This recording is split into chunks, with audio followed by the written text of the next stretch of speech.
BJP के राज्यसभा सांसद दिनेश शर्मा ने गुरुवार को अपने नए सरकारी आवास 6 तुगलक लेन में गृह प्रवेश करवाया और वहां पर वो अपने परिवार के साथ आए। उन्होंने कई तस्वीरें भी साझा की, लेकिन इस वक्त चर्चा का विषय जो है उनके घर के बाहर लगा हुआ गेट पर जो बोर्ड है वो है। और उस बोर्ड को देखकर यहाँ पर आप देखेंगे डॉक्टर दिनेश शर्मा, सांसद राज्यसभा, पूर्व उप मुख्यमंत्री उत्तर प्रदेश, 6 स्वामी विवेकानंद मार्ग।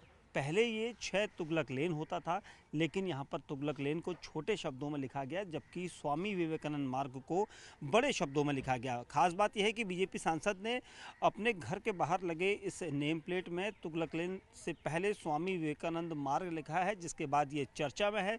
गृह प्रवेश हुआ था, यहाँ पर भी आपको जो टीका है उसको दिखाई दे सकता है। एक दिन पहले ही परिवार के साथ उन्होंने सोशल मीडिया पर भी पोस्ट की थी कि अपने नए घर में उन्होंने प्रवेश कर लिया है। और इस प्रवेश करने के बाद से ही वो चर्चा में इसलिए है क्योंकि एक दिन पहले ही जिस तरह का बोर्ड उनके घर के बाहर लगा हुआ दिखाई दिया है, उसके बाद अब ये बोर्ड चर्चा में है, क्योंकि तुगलक लेन का ये बोर्ड इनके घर के यहाँ पर इस तरफ भी है और उस तरफ भी है। दरअसल इस बोर्ड को लगाने के पीछे की मंशा क्या है वो तो अब साफ यहाँ पर नज़र आ रही, क्योंकि तुगलक लेन के अलावा दिल्ली की कई सड़कों के बोर्ड बदले जाने और उनके नाम बदले जाने को लेकर बीजेपी पहले से ही इस तरह की कवायद लेकर हमलावर होती रही। और यहाँ पर बीजेपी सांसद जो राज्यसभा से हैं उनके घर के बाहर लगाया हुआ ये बोर्ड कई मायनों में अलग नज़रिए से भी देखा जा सकता है। अब ये देखना होगा कि क्या नीचे की तुगलक लेन को भी वो हटाते हैं या नहीं।